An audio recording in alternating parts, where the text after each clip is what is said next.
गैर मुसल्लह होना मुमकिन नहीं,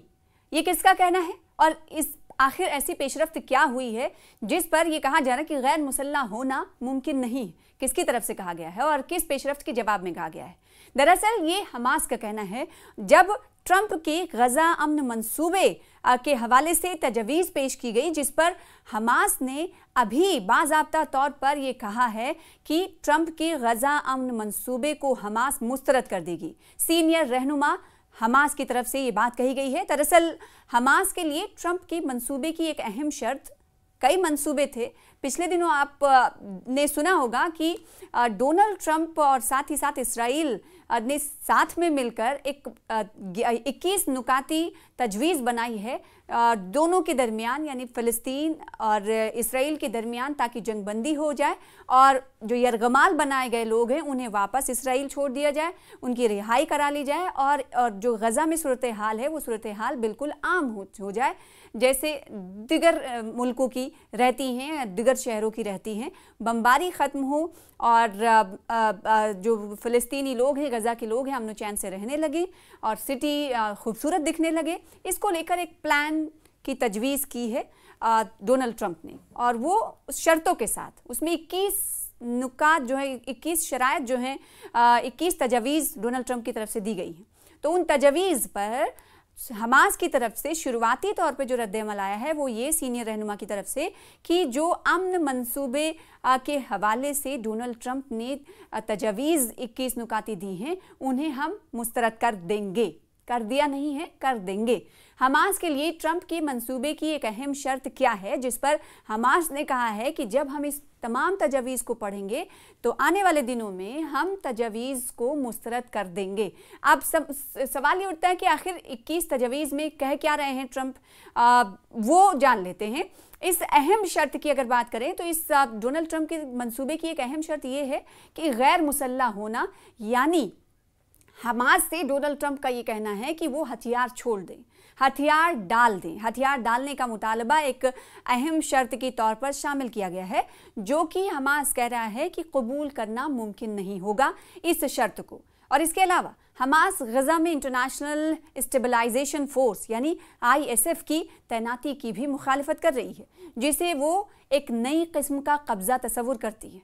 क्योंकि इसमें यह शर्त भी शामिल की गई है कि इसराइल की तरफ से एक तरह की फ़ौज होगी जो ISF उसका नाम दिया गया है, जिसका इंटरनेशनल स्टेबलाइजेशन फोर्स को तैनात किया जाएगा, जो देखरेख करेगी पूरे गज़ा की, जिसे आपको बताएं कि इस शर्त को हमास मान रही है कि एक किस्म का कब्ज़ा होगा।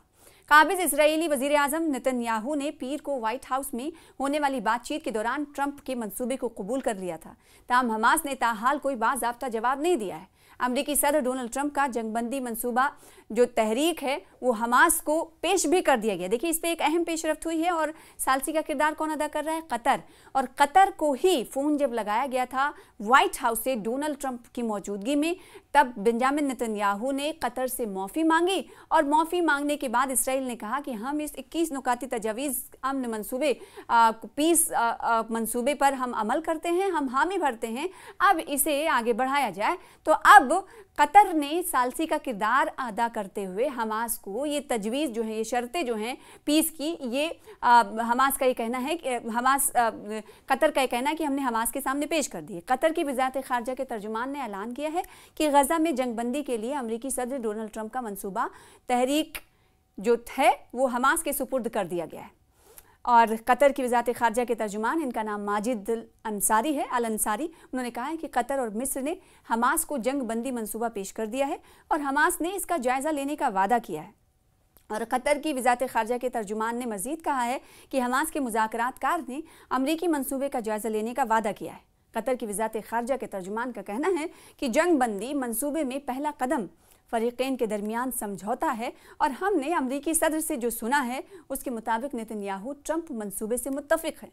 उन्होंने कहा है कि मिस्र के इदारे इंटेलिजेंस के सरबराह पीर को हमास के इजलास में शरीक थे और आज तुर्की भी शिरकत करेंगे। अल अंसारी ने ताकीद की कि साथ ही कहा कि इसराइल की माजरत खाही के सिलसिले में हमारी तरजीह कतर का इक़्तिदार आला और शहरियों और इस मुल्क में मुकीम अफराद का तहफ़्फ़ुज़ है। इन्होंने कहा कि इसराइल के हमले के सिलसिले में कतर का कानूनी हक़ महफूज है, यानी जब माफ़ी मांगते हुए इस्राएली वज़ीर आज़म बेंजामिन नेतन्याहू नज़र आए तो इस मौके पर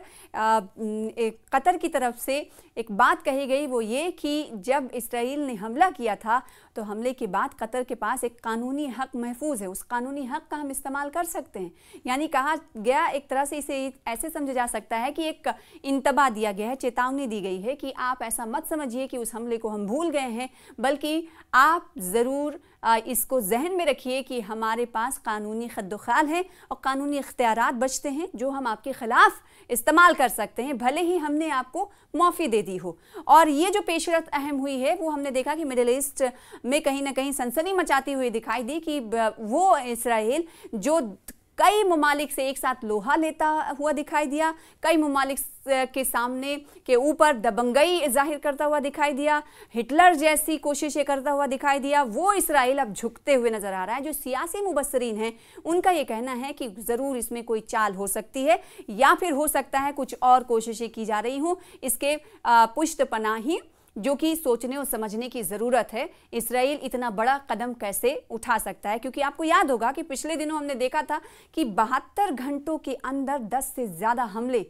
और 10 से ज़्यादा एक जगह पर हमले नहीं, 10 से ज़्यादा ममालिक को टारगेट इसराइल ने किया था। तो सवाल यही उठता था कि आखिर इतने छोटे से आबादी वाले इसराइल ने हर किसी से ठान ली है लड़ाई करने की,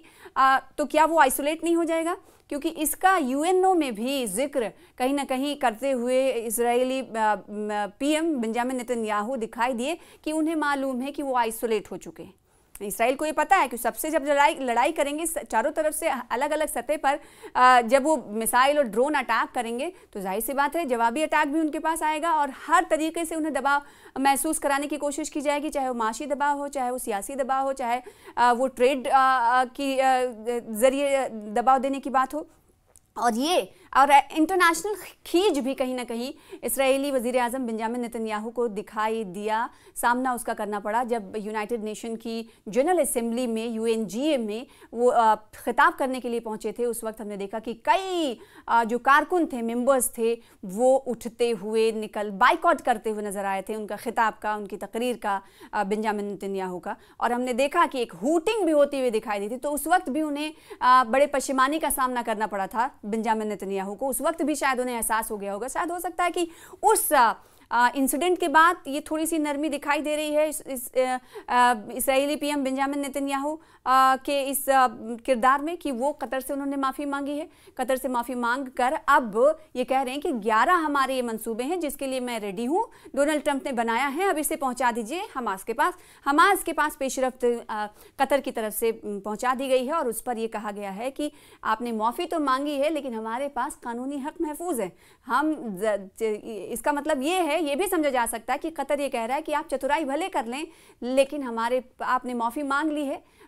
हो सकता है चालाकी आप कर रहे हो, लेकिन आप ये मत समझिएगा कि हम भूल गए हैं वो हमला, हमें वो हमला याद है, हमारे पास कानूनी हक़ महफूज हैं, हम उनका इस्तेमाल कभी कर सकते हैं और दूसरी तरफ कभी ना कभी कर सकते हैं। और दूसरी तरफ जो ताज़ा पेशरफ्त ये हुई है 21 तजवीज़ को लेकर, उसको लेकर आपको बताएं कि